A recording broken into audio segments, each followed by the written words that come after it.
अस्सलाम वालेकुम class. BSc mathematics chapter 7 mechanics से लेक्चर नंबर 3 के साथ आज मैं हाजिर हूँ। डियर स्टूडेंट्स, अभी हमने जब इसके एक्सरसाइज से पहले थ्योरी जब की है तो उसमें हमने वेलोसिटी और एक्सेलरेशन को पढ़ा। वेलोसिटी और एक्सेलरेशन को पढ़ने के बाद उसके cartesian components of velocity and acceleration देखा हमने। उसके अलावा फिर हमने टेंजेंशियल और नॉर्मल कंपोनेंट देखे और उसके बाद जो लास्ट लेक्चर था उसमें हमने radial and transverse component of velocity and acceleration find out किए थे। तो अगर हम बात करें कार्टियन कंपोनेंट्स की, तो कार्टियन कंपोनेंट्स में जब हमने कंपोनेंट्स फाइंड आउट किए थे वेलोसिटी और एक्सेलरेशन के, तो उसके जो वेलोसिटी के कार्टियन कंपोनेंट्स थे वो dx ओवर dt और dy ओवर dt आए थे। और इसी तरीके से जो एक्सेलरेशन के कंपोनेंट्स आए थे कार्टियन कंपोनेंट्स, ये देखें यहाँ पे वेलोसिटी के कार्टियन कंपोनेंट्स हमें दो मिले थे। उन कंपोनेंट्स को हमने डिनोट करवाया था, ये हम थोड़ा सा रिकॉल कर रहे हैं इससे पहले। dx ओवर dt और dy ओवर dt ये कार्टियन कंपोनेंट्स ऑफ वेलोसिटी थे। और उसके बाद नेक्स्ट फिर हमने जो कार्टियन कंपोनेंट ऑफ एक्सेलरेशन देखे थे, तो कार्टियन कंपोनेंट्स ऑफ एक्सेलरेशन जो आए थे वो d2x ओवर dt स्क्वायर और d2y ओवर dt स्क्वायर आए थे। इसी तरीके से फिर हमने टेंजेंशियल और नॉर्मल कंपोनेंट्स देखे, तो v was equal to v into t. तो टेंजेंशियल कंपोनेंट ऑफ वेलोसिटी जो था वो v आया था और नॉर्मल कंपोनेंट ऑफ वेलोसिटी जो था वो 0 आ गया था। फिर हमने सॉल्व किया था tangential and normal component of acceleration, वो जब हमने फाइंड आउट किए थे तो टेंजेंशियल कंपोनेंट ऑफ एक्सेलरेशन जो आया था हमारे पास वो dv ओवर dt और normal component v square over rho. और लास्ट लेक्चर में हमने radial and transverse component of velocity and acceleration देखे थे। ये इस एग्जांपल से पहले आप लोगों ने जब किया था काम, तो वहाँ पर हमारे पास ये जो कंपोनेंट्स आए थे वेलोसिटी के, रेडियल और ट्रांसवर्स कंपोनेंट यहाँ पे थे कि रेडियल कंपोनेंट ऑफ वेलोसिटी जो हमारे पास आया था वो r डॉट आया था और ट्रांसवर्स कंपोनेंट ऑफ वेलोसिटी जो था r थीटा डॉट आया था। इसी तरीके से जब हमने एक्सेलरेशन के फाइंड आउट किए थे तो एक्सेलरेशन के लिए हमारे पास जो वैल्यूज़ आई थी वो भी हम देख लेते हैं कि एक्सेलरेशन के रेडियल और ट्रांसवर्स कंपोनेंट्स जो आए थे वो क्या आए थे। तो एक्सेलरेशन का जो रेडियल कंपोनेंट था वो r double dot minus r theta dot square, और जो ट्रांसवर्स कंपोनेंट था वो r theta double dot plus 2r dot theta dot. तो ये रिकॉल करवाने का मकसद आप लोगों को ये है कि अब हम इससे रिलेटेड कुछ क्वेश्चंस करने लगे हैं, इसकी प्रैक्टिकल एप्लीकेशंस करने लगे हैं। एक एक एग्जांपल हमने देख ली थी, एक्सरसाइज क्वेश्चंस को हम देखना चाह रहे थे, तो उसके लिए आपको तमाम वैल्यूज पता होनी चाहिए। ओके, हमारे पास जो इसका फर्स्ट क्वेश्चन है, तो इसका जो फर्स्ट क्वेश्चन यहाँ पर राइट किया गया है उसका सोल्यूशन सिर्फ ये इतना ही बताया है कि यहाँ पर जो पोजीशन वेक्टर्स गिवन है और आप लोग वेलोसिटी फाइंड आउट करने के लिए dr ओवर dt और एक्सेलरेशन फाइंड आउट करने के लिए d2r over dt square formula use कर सकते हैं। क्वेश्चंस क्या हैं बुक में, ये क्वेश्चंस हैं आप लोगों की बुक से। क्या है क्वेश्चंस?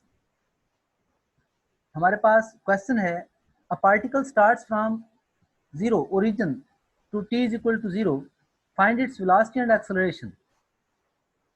ओके, तो r गिवन है, तो ये एक एग्जांपल हमने की भी थी पहले कि r अगर आप लोगों के पास ये गिवन है तो आप लोगों ने सिंपली क्या करना है, सिर्फ dr over dt find out करना है। सब में फर्स्ट और सेकंड डेरिवेटिव्स आप लोगों ने जस्ट लेने हैं। तो dr ओवर dt लेंगे तो आप लोगों ने इसका फर्स्ट कंपोनेंट का भी डेरिवेटिव ले लेना है। टी क्यूब प्लस 2t का डेरिवेटिव क्या आएगा हमारे पास, वो आ जाएगा 3t square plus 2 into i. Okay, ये आप लोगों के पास first component i unit vector है ऑब्वियसली। और इसी तरह 5t स्क्वायर का जब आप लोग डेरिवेटिव लेंगे तो वो आप लोगों के पास क्या आ जाएगा, 10t minus 7। Minus zero, obviously 7 derivative is equal to 0 j unit vector.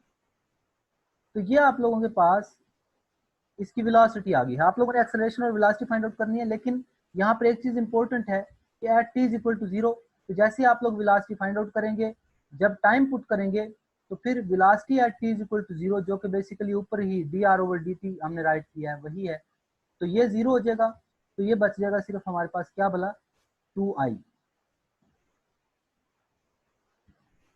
Okay, इस तरीके से आप लोगों ने इस D r over d T को अगेन डिफ्रेंशिएट करना है, इसका अगेन डेरिवेटिव लेना है। तो जब आप लोग अगेन डेरिवेटिव लेंगे डबल डेरिवेटिव, तो आप लोगों के पास एक्सेलरेशन आ जाएगा। इसका मतलब फर्स्ट क्वेश्चन में आप लोगों ने सिर्फ क्या काम करना है कि फर्स्ट और सेकंड डेरिवेटिव लेने हैं, तो वेलोसिटी और एक्सेलरेशन आप लोगों के पास आ जाएंगे। ओके, सेकंड क्वेश्चन की तरफ चलते हैं। The position of a particle moving on an ellipse is given by r is equal to a cos ti plus b sin tj. Find the position of a particle when its velocity has maximum or minimum magnitude. तो यहां पर भी हमने पहले तो velocity ही find out करनी है, लेकिन वेलोसिटी के साथ एक एक्स्ट्रा रिलेशन है कि हमने वो पोजीशन फाइंड आउट करनी है, वो पॉइंट फाइंड आउट करना है जहां पर वेलोसिटी मैक्सिमम हो या मिनिमम हो। तो सबसे पहले हम क्या करेंगे, सबसे पहले हम इसकी वेलोसिटी फाइंड आउट करेंगे कि इसकी वेलोसिटी आएगी क्या। तो इसकी वेलोसिटी क्या है जी, r is equal to a cos ti plus b sin t j। Okay, तो जब आप लोग r गिवन है ये हमारे पास, तो वेलोसिटी होती है dr ओवर dt। तो dr ओवर dt हमारे पास जो वेलोसिटी की वैल्यू है वो इसको सिंपली डिफरेंशिएट करेंगे, ये एज इट इज हमारे पास है। cos t को जब डिफरेंशिएट करेंगे तो minus sine t i, plus sine t को जब डिफरेंशिएट करेंगे तो वो हमारे पास b cos t आ जाएगा। ओके, अब हमने वेलोसिटी जो फाइंड आउट कर ली है, तो वेलोसिटी फाइंड आउट करने के बाद हमें ये बताना है कि इसकी जो मैग्नीट्यूड है वो मैक्सिमम या मिनिमम किस पॉइंट पर होगी। तो उसके लिए हम इसका कोई ऐसा रिलेशन फाइंड आउट कर लेते हैं जहां से आप लोगों को डायरेक्ट कोई ऐसी चीज मिल जाए जिससे हम इसकी मैक्सिमम या मिनिमम मैग्नीट्यूड के बारे में बता सकें, क्योंकि हमें वो पॉइंट फाइंड आउट करना है। Find the position of the particle where its velocity has maximum और मिनिमम मैग्नीट्यूड। तो मैं इसकी मैग्नीट्यूड फाइंड आउट करने के लिए, वैसे तो हमारे पास इसकी मैग्नीट्यूड का फार्मूला होता है v इज इक्वल टू किसी भी वेक्टर की मैग्नीट्यूड जब भी आप लोगों ने फाइंड आउट करनी है, तो इसकी जब मैग्नीट्यूड फाइंड आउट करनी थी तो इसके x कंपोनेंट का भी हमने स्क्वायर लेना था और y कंपोनेंट का भी स्क्वायर लेंगे, और दोनों कंपोनेंट की जब स्क्वायर ले लेंगे तो उस सारे का स्क्वायर रूट लिया जाएगा। लेकिन यहाँ पर क्या काम किया हमने, स्क्वायर रूट को खत्म करके वी स्क्वायर लिख लिया। तो v square is equal to x component square plus y component square. तो आप ये चेक करें कि हमने x component minus a sine t का जब स्क्वायर लिया है तो a square sine square t आ गया है। y component b sin cos t का जब स्क्वायर लिया है तो b square cos square t आ गया हुआ है। तो फिर b स्क्वायर की वैल्यू आ गई है a sin square t plus b square cos square t। तो अब मैं इन तमाम को इकट्ठा करने के लिए cos स्क्वायर को भी sin स्क्वायर की फॉर्म में लिख लेता हूँ। तो इस cos स्क्वायर t की जगह पे बाकी a square sin square t as it is है मेरे पास, प्लस b स्क्वायर के बाद हमने क्या काम किया है, इस cos स्क्वायर t की जगह पे 1 माइनस sin स्क्वायर t लिख लिया। इसका फायदा ये होगा कि जब बी स्क्वायर को अंदर मल्टीप्लाई करेंगे तो b square minus b square sine square t, तो b square sine square t और a square sine square t में से साइन स्क्वायर टी आप लोग जब कॉमन लेंगे तो a square minus b square बच जाएगा। ओके, तो अब बी स्क्वायर की वैल्यू आ गई है b square minus plus a square minus b square into sine square t. Okay, तो अब हमारे पास जब ये वैल्यू आ गई है तो हमने इस बी स्क्वायर की जगह पे क्या काम किया है कि बी स्क्वायर को हमने इस टाइप से लिखा है,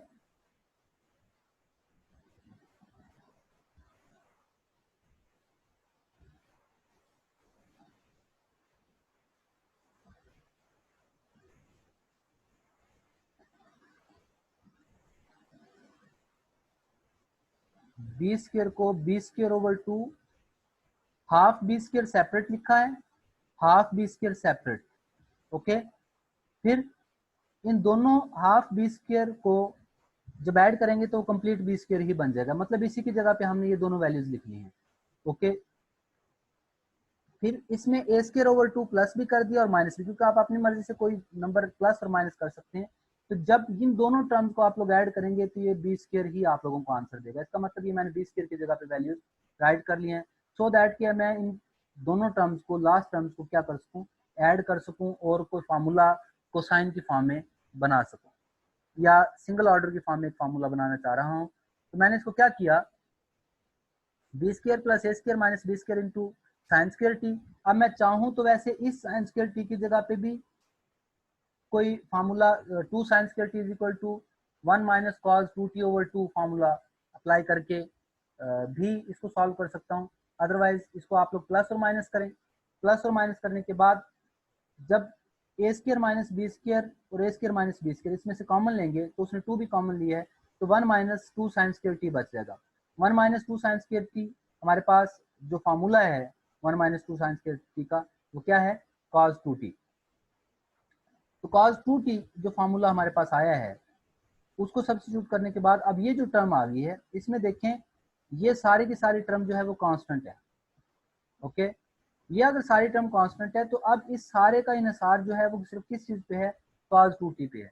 तो इसकी वैल्यू जो मैक्सिमम होगी या मिनिमम होगी वो टोटली डिपेंड करेगी इस cos 2t पे। तो हमने वेलोसिटी की मैग्नीट्यूड के लिए फाइंड आउट कर ली है ये वैल्यू। तो वेलोसिटी की मैग्नीट्यूड अब टोटली डिपेंड कर रही है cos 2t पे। cos 2t के हवाले से वो कह रहा है कि magnitude of velocity is maximum if cos 2t is minimum. ये याद रखिएगा, cos 2t जो कि हमारे पास वेरिएबल है वो अपीयर हो रहा है नेगेटिव के बाद। अब अगर cos 2t नंबर बड़ा होगा तो ऑब्वियसली एक इस ए स्क्वायर ओवर बी स्क्वायर जो कि कांस्टेंट क्वांटिटी उसमें से एक बड़ी क्वांटिटी माइनस होगी, तो ओवरऑल वैल्यू छोटी आएगी आप लोगों के पास।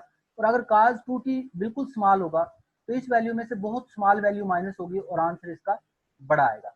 तो इस वजह से इसकी वैल्यू, वेलोसिटी की वैल्यू मैक्सिमम तब होगी जब cos 2t मिनिमम होगा। और आप लोगों को पता है कि कोसाइन फंक्शन या ट्रिग्नोमेट्रिक फंक्शन में cos और साइन दोनों मिनिमम कब होते हैं, इनकी वैल्यू -1 से 1 के दरमियान में होती है। तो cos 2t is equal to -1 होगा जब, तो cos 2t is equal to -1। और cos 2t is equal to -1 कब होगा, जब इस एंगल की वैल्यू पाई, पॉजिटिव पाई हो या नेगेटिव पाई हो।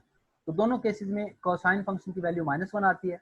तो 2t is equal two plus minus pi या t is equal two plus minus pi by 2। तो ये वो वैल्यू है, ये वो पोजीशन है time t is equal to 0 पे, इस टाइम पे वेलोसिटी जो है वो मैक्सिमम होगी। ये मैक्सिमम होगी तो मैं पोजीशन फाइंड आउट करनी है मैंने, तो find the position where velocity is maximum या मिनिमम। ओके, तो मैंने पोजीशन फाइंड आउट करनी है, आर फाइंड आउट करना है। तो जो टी आ गया है वो आर के अंदर पुट कर दें, प्लस माइनस पाई बाई 2 और प्लस माइनस पाई बाई 2 जो पुट किया, तो अगर आप लोग देखें पाई बाई 2 पे कोसाइन की वैल्यू जो है वो 0 हो जाएगी, ये तो टर्म ही खत्म हो जाएगी। साइन की प्लस पाई बाई 2 पे सेपरेट वैल्यू है, माइनस पाई बाई 2 पे सेपरेट है, एक पे +1 है एक पे -1 है, तो प्लस माइनस वैल्यू 1 आ जाएगी, तो ये बन जाएगी प्लस माइनस बीजे। तो ये वो पोजीशन है जहां पर वेलोसिटी क्या होगी, मैक्सिमम होगी। इसी तरीके से इसकी वैल्यू मिनिमम कब होगी, वेलोसिटी की वैल्यू मिनिमम तब होगी जब cos 2t की वैल्यू मैक्सिमम होगी। और cos 2t की वैल्यू मैक्सिमम होती है 1, जो कि हमारे पास 0 पे आती है और पाई पे आती है।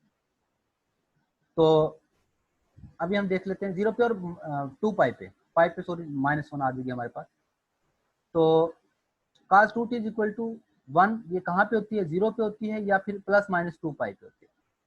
तो +-2 पाई पे जब आप लोग इसको चेक करेंगे, आर के अंदर वैल्यू पुट करेंगे, तो वहां पे साइन पाई या साइन 0 खत्म हो जाता है, तो कोसाइन 0 और कोसाइन 2 पाई या माइनस पाई वो वैल्यू 1 आ रही होती है। तो इसका आंसर क्या आएगा, ए आई।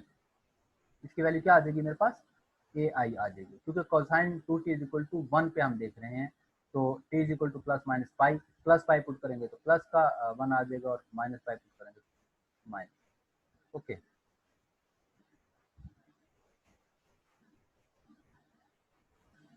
दोनों साइडों पे वैसे -1 आएगा, प्लस माइनस पाई दोनों पे ही, क्योंकि कोसाइन फंक्शन का अगर आप लोग ग्राफ देखें तो प्लस पाई पे भी और माइनस पाई पे भी, क्योंकि ये हमारे पास कोसाइन फंक्शन जो है वो सिमेट्रिक है।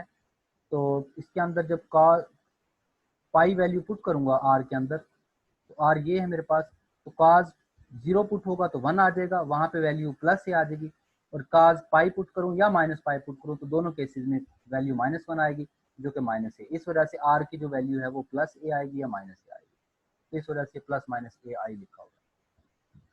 0 पे वैल्यू माइनस ए आई आएगी, 0 पे वैल्यू प्लस ए आई आएगी, और पाई और माइनस पाई दोनों पे वैल्यू माइनस ए आई आएगी। नेक्स्ट क्वेश्चन है जी हमारे पास question number 3, a particle is moving with uniform speed v along the curve. ये हमारे पास उसकी इक्वेशन दी हुई है, पार्टिकल जिस तरीके से मूव कर रहा है उसकी इक्वेशन है। Show that it's acceleration has a maximum value, इसकी एक्सेलरेशन की मैक्सिमम वैल्यू फाइंड आउट करनी है आप लोगों ने। तो सबसे पहले तो हमें एक्सेलरेशन की वैल्यू पता होनी चाहिए कि एक्सेलरेशन बेसिकली क्या आएगा। As a particle is moving uniform with uniform speed, constant speed is equal to dv over dt is equal to 0। तो हमने क्या दिया कि यूनिफॉर्म स्पीड के अंदर हमारे पास जिसका जो टेंजेंशियल कंपोनेंट ऑफ एक्सेलरेशन है वो क्या हो जाएगा, dv ओवर dt होगा, लेकिन यहाँ पर यूनिफॉर्म स्पीड की वजह से dv over dt is equal to 0 हो गया, टेंजेंशियल कंपोनेंट ऑफ एक्सेलरेशन तो 0 हो गया। तो सिर्फ नॉर्मल कंपोनेंट फाइंड आउट करना पड़ेगा, और नॉर्मल कंपोनेंट फाइंड आउट करने के लिए v square over 2 v square over rho है हमारे पास। तो रो की वैल्यू फाइंड आउट करने के लिए जो आप लोगों को बताया था कि रेडियस ऑफ कर्वेचर का formula 1 plus dy over dx square over d2y over dx square है, इस सारे की पावर 3/2 ऊपर। तो आप लोगों ने इस इक्वेशन से फर्स्ट डेरिवेटिव भी फाइंड आउट करना है y का, और सेकंड डेरिवेटिव भी फाइंड आउट करना है y का। तो first derivative dy over dx की वैल्यू फाइंड आउट करेंगे हम, इसी को सिंप्लीफाई करके। यहाँ पर एक्स स्क्वायर को दूसरी साइड पे डिवाइड कर दिया, तो यहाँ पर फर्स्ट टर्म में से एक्स स्क्वायर कैंसिल आउट हो जाएगा, और सेकंड टर्म में a square over x square आ जाएगा। जब इसका डेरिवेटिव लेंगे विद रिस्पेक्ट टू एक्स तो कांस्टेंट है, 0 हो जाएगा हमारे पास term, a cube over 5 square root as it is, जबकि 1 ओवर एक्स स्क्वायर का जो डेरिवेटिव है -2 एक्स पावर -3 आना है, तो एक्स पावर -3 को उसने डिनोमिनेटर में लिख लिया। इसी तरीके से सेकंड डेरिवेटिव भी आप लोग फाइंड आउट कर लेंगे। तो फर्स्ट और सेकंड डेरिवेटिव की जो भी वैल्यूज आएंगी उन दोनों वैल्यूज को यूज करना है कहाँ पर, जो हमारे पास रेडियस ऑफ कर्वेचर का फॉर्मूला है रो, क्योंकि हमें वैल्यू चाहिए v स्क्वायर ओवर रो की। तो मुझे सबसे पहले रो चाहिए, तो 1 plus dy over dx square whole power 3/2 over d2y over dx square. तो यहाँ पर dy ओवर dx की जो वैल्यू आई थी -2a cube over x cube square root 5, इसका स्क्वायर लेना है हमने, और डिनोमिनेटर में वो वैल्यू। उसके बाद -2 square plus 2 square 4, a cube का जब स्क्वायर लेंगे तो 6 आ गया हमारे पास, ओवर एक्स क्यूब का स्क्वायर लिया है तो एक्स 6 आ गया है, 5 स्क्वायर रूट का स्क्वायर लिया तो 5 आ गया। और इसके नीचे फिर आप लोगों ने क्या किया है,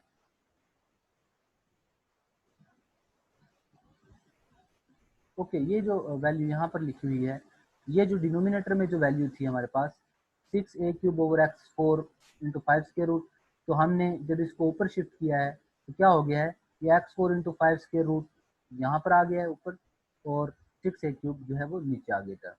फिर यहाँ से 5a6 जो हमने एलसीएम लिया है, और यहाँ से 5x6 और 4x6 जो कि 9, एक x6 है एक a6 है, ओके जी, ये हमारे पास वैल्यू बच गई है रो की।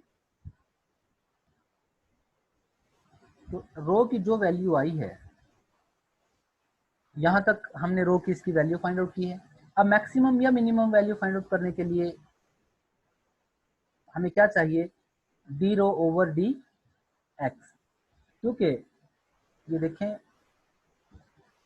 ये हमें एक्सेलरेशन की वैल्यू मैक्सिमम या मिनिमम कहाँ पे होगी, जहाँ पर रो मैक्सिमम, जाहिर है ये रो जो है वी जो हमारे पास यूनिफॉर्म है कंटिन्यूस आप लोगों के पास, तो रो ही चेंज हो रहा है, तो ए मैक्सिमम होगा जब रो मिनिमम होगा, और ए मिनिमम होगा जब रो मैक्सिमम होगा। आप इन्वर्सली जो है ना वो चेंज हो रहे हैं। तो अब रो मैक्सिमम या मिनिमम कब होगा, ये आप लोगों को पता है कि जो पॉइंट ऑफ मैक्सिमम या मिनिमम फाइंड आउट करना हो कि कहाँ पर वैल्यू मैक्सिमम होगी या मिनिमम होगी, तो उसके लिए हम उसका फर्स्ट डेरिवेटिव लेके 0 पुट करते हैं। तो इस वजह से इस रो का डेरिवेटिव हम पहले फाइंड आउट कर रहे हैं। ये लाइन आप लोग चाहें तो पहले लिख सकते हैं कि is equal to v square over rho है, रो हमने फाइंड आउट कर लिया है, तो ये एक्सेलरेशन की वैल्यू मैक्सिमम होगी अगर रो मिनिमम होगा। और रो मिनिमम कब होगा, जब इसका डेरिवेटिव जिस वैल्यू पे 0 है उस हिसाब से हम देखेंगे हमने क्या किया, पहले d rho over d x find out करना है, इसका डेरिवेटिव लेना है विद रिस्पेक्ट टू एक्स। तो डेरिवेटिव जब आप लोग इसका फाइंड आउट करेंगे तो उस डेरिवेटिव को इक्वल टू 0 पुट करना है। डेरिवेटिव को इक्वल टू 0 पुट करने के बाद आप लोगों के पास एक्स की वैल्यूज आ रही हैं प्लस ए और माइनस ए। ओके, प्लस ए और माइनस ए जो दो वैल्यूज आप लोगों के पास आई हैं, उन दोनों को आप लोगों ने रो मैक्सिमम या मिनिमम के लिए वहां पर सब्स्टिट्यूट करना है। प्लस माइनस ए है तो मैं दोनों को ही सब्स्टिट्यूट कर रहा हूँ सेम टाइमिंग में। तो प्लस माइनस ए जब पुट करेंगे तो आप लोगों के पास इवन पावर है, तो ऑब्वियसली आप लोगों के पास जो है वो पॉजिटिव आंसर ही आएगा। तो आप लोगों के पास आंसर जो आएगा that is 9/10 into 8 which is the minimum value of rho. Okay, तो v square over rho acceleration की जो मिनिमम वैल्यू होगी, रो की जगह पे ये वाली वैल्यू जो मिनिमम के लिए आप लोगों ने फाइंड आउट की है वो हमने ले ली है 10 v² over 9a as required. Okay, अभी याद रखें ये हमारे पास जो वैल्यू आप लोगों ने फाइंड आउट की थी ये मैक्सिमम या मिनिमम दोनों के लिए होती है, लेकिन हमारे पास ना मैक्सिमम या मिनिमम को फाइंड आउट करने से पहले इसको सेकंड डेरिवेटिव में पुट करके देखना था हमने कि पॉजिटिव या नेगेटिव है। लेकिन यहाँ पर दोनों ही वैल्यू आप लोग पुट करें तो आप लोगों के पास सेम आंसर आ रहा था। तो चेक करें, तो रो मिनिमम जहाँ पे होगा वो आप लोगों ने सब्स्टिट्यूट कर दी है रो की वैल्यू के अंदर, क्योंकि इसी पॉइंट पे मैक्सिमम या मिनिमम वैल्यू आनी थी। तो प्लस माइनस हमने यहाँ पर पुट कर दिया तो मिनिमम वैल्यू हमारे पास आ गई। Find the tangential and normal component of acceleration. Tangential और नॉर्मल कंपोनेंट फाइंड आउट करने हैं, तो टेंजेंशियल कंपोनेंट ऑफ सिर्फ एक्सेलरेशन के फाइंड आउट करने हैं हमने। तो एक्सेलरेशन के टेंजेंशियल कंपोनेंट फाइंड आउट करने के लिए आप लोगों को dv/dt फाइंड आउट करना है, और नॉर्मल कंपोनेंट जो है हमारे पास v² ओवर रो है। तो टेंजेंशियल कंपोनेंट 0 आएगा क्योंकि हमारे पास यूनिफॉर्म वेलोसिटी है, यूनिफॉर्म स्पीड है, तो आप लोगों के पास टेंजेंशियल कंपोनेंट क्या बन जाएगा, 0। लेकिन नॉर्मल कंपोनेंट फाइंड आउट करने के लिए हमें क्या करना पड़ेगा, इसको सिंप्लीफाई करना पड़ेगा, यहाँ से रो की वैल्यू फाइंड आउट करनी पड़ेगी उसी फार्मूला से कि आप लोगों को y का फर्स्ट डेरिवेटिव फाइंड आउट करना पड़ेगा। ये यहाँ पर फर्स्ट डेरिवेटिव फाइंड आउट किया -b² x over a² y, और इसी तरीके से सेकंड डेरिवेटिव भी फाइंड आउट किया है। तो उसके बाद जो पॉइंट है, जिस पॉइंट पे वो कह रहा है कि इस पॉइंट पे आप लोगों ने वैल्यू फाइंड आउट करनी है इनिशियल और नॉर्मल कंपोनेंट 0b पर, तो आप लोगों ने उस रो की वैल्यू के अंदर ये पॉइंट भी 0 और b भी पुट कर देना है कि जहाँ पर x है वहाँ पर 0 और जहाँ पर y है वहाँ पर b पुट कर देना है। तो वो वैल्यू सब्स्टिट्यूट करने के बाद a² ओवर b बच गया। तो ये वैल्यू जब यहाँ पर सब्स्टिट्यूट करेंगे तो आप लोगों के पास उसका नॉर्मल कंपोनेंट भी आ जाएगा। ये रेडियल एंड ट्रांसवर्स कंपोनेंट की एक एग्जांपल है, ये आप लोगों को एक मैं करवा देता हूँ। यहाँ पर दो एग्जांपल दी हुई हैं रेडियल एंड ट्रांसवर्स कंपोनेंट की। एक एग्जांपल करवा देता हूँ क्योंकि लास्ट टाइम आप लोगों ने जब की थी इसकी एग्जांपल तो हमने अभी फार्मूला ही ड्राइव किया था इसका। इसके लिए आप लोगों को आर चाहिए होता है और थीटा चाहिए होता है। तो यहाँ से देखें रेडियल एंड ट्रांसवर्स कंपोनेंट, यहाँ पर आर और थीटा या तो गिवन होता, थीटा तो गिवन है ओके, क्योंकि आप लोगों को रेडियल और ट्रांसवर्स कंपोनेंट्स के लिए आर और थीटा दोनों की वैल्यू चाहिए, उनके फर्स्ट डेरिवेटिव उनके सेकंड डेरिवेटिव चाहिए होंगे। तो थीटा तो गिवन है, आर अगर नहीं गिवन तो ये इसके अंदर आप लोगों को पता है कि कार्टियन फॉर्म को पोलर फॉर्म में कैसे कन्वर्ट करते हैं, एक्स की जगह पे आर cos थीटा और वाई की जगह पे आर sin थीटा सब्स्टिट्यूट कर देते हैं। तो हमने क्या काम किया है, एक्स की जगह पे आर cos थीटा और वाई की जगह पे आर sin थीटा सब्स्टिट्यूट किया। तो एक्स क्या आ गया है r² cos² थीटा और y² क्या आ गया r² sin² थीटा। तो यहाँ से हम r की वैल्यू इजीली फाइंड आउट कर सकते हैं, जो कि ये आ गई मेरे पास, a cos² theta plus b sin² theta whole power -1/2। Okay, अब हम क्या करेंगे, r डॉट फाइंड आउट करेंगे, फर्स्ट डेरिवेटिव फाइंड आउट करेंगे। तो चेन रूल लगेगी क्योंकि r अगेन थीटा पे डिपेंड कर रहा है, r dr over d theta dot d theta over d r. तो डी थीटा ओवर डी भी आप लोग फाइंड आउट कर सकते हैं easily. D r over d theta क्या होगा, पावर आप लोगों के पास पहले शिफ्ट हो जाएगी, सारे की पावर में से 1 माइनस हो जाएगा -3/2, और जो अंदर टर्म्स हैं इनका फिर अगेन डेरिवेटिव cos² थीटा का derivative 2 cos theta into sine theta, और sin² थीटा का derivative 2 sin theta into cos theta आप लोगों के पास डेरिवेटिव आएगा। ये साथ में जो 2ct मल्टीप्लाई हुआ है ये थीटा का derivative with respect to t है, चेन रूल की वजह से टर्म साथ में मल्टीप्लाई हो रही है। ओके, तो ये फिर आप लोगों के पास जब ये टर्म मल्टीप्लाई हुई है इस सारे को सिंप्लीफाई हमने करना है। ओके, तो आर डॉट की जो वैल्यू आई है दैट इज, ये चेक करें sine theta cos theta sine theta cos theta ऊपर वाले दोनों टर्म में कॉमन है, तो इस 2 को भी साथ में अटैच कर लिया ताकि 2 साइन थीटा कॉस थीटा जो फॉर्मूला है sin 2t का वो बन जाए। तो आर डॉट की वैल्यू आ गई है इसी तरह ट्रांसवर्स कंपोनेंट ऑफ वेलोसिटी के लिए हमने अच्छा रेडियल कंपोनेंट ऑफ वेलोसिटी होता ही आर डॉट है, तो हमने वही वैल्यू लिख देनी है जो आर डॉट की वैल्यू आई है। ट्रांसवर्स कंपोनेंट ऑफ वेलोसिटी होता है आर थीटा डॉट। तो आर की वैल्यू जो है हमारे पास 1 ओवर ए स्क्वायर का plus b sine square whole power -1 over 2, ये वैल्यू जो है वो हमारे पास आर की है। ये उसने वैल्यू आर की बाद में लिखी हुई है, ये वैल्यू हमारे पास आर की है, और ये वैल्यू थीटा का derivative with respect to t है। तो इन दोनों को आपस में मल्टीप्लाई करेंगे तो ट्रांसवर्स कंपोनेंट ऑफ वेलोसिटी आप लोगों के पास आ जाएगा। ओके, इसमें एक्सेलरेशन की वैल्यू नहीं फाइंड आउट की, तो इसका क्वेश्चन हमारे पास radial and transverse component of velocity just find out करने के लिए कहा गया है। तो हमने वेलोसिटी के रेडियल और ट्रांसवर्स कंपोनेंट फाइंड आउट करनी है। यहाँ पर radial and transverse component of acceleration just आप लोगों ने फाइंड आउट करने हैं। तो radial and transverse component of acceleration जब आप लोगों ने फाइंड आउट करने हैं, तो याद रखिएगा यहाँ पर एक चीज उसमें दी हुई है, कांस्टेंट एंगुलर वेलोसिटी। तो कांस्टेंट एंगुलर वेलोसिटी जब आप लोगों को दी हुई है, तो एंगुलर वेलोसिटी जो है वो D theta over d T होता है, जिसको थीटा डॉट भी कहते हैं। तो थीटा डॉट कांस्टेंट है, थीटा डबल डॉट 0 है। तो थीटा के तो डेरिवेटिव फर्स्ट और सेकंड डायरेक्ट आ जाएंगे आप लोगों के पास, लेकिन जो है आर, तो x square plus y square equal to a square से पहले आर की वैल्यू फाइंड आउट करेंगे। एक्स और वाई की जगह पे आर कॉस थीटा और आर साइन थीटा पुट करने के बाद तो वहां से आर की वैल्यू आएगी ए। तो आर की वैल्यू ए है, तो आर डॉट की वैल्यू 0 और आर डबल डॉट की वैल्यू भी 0।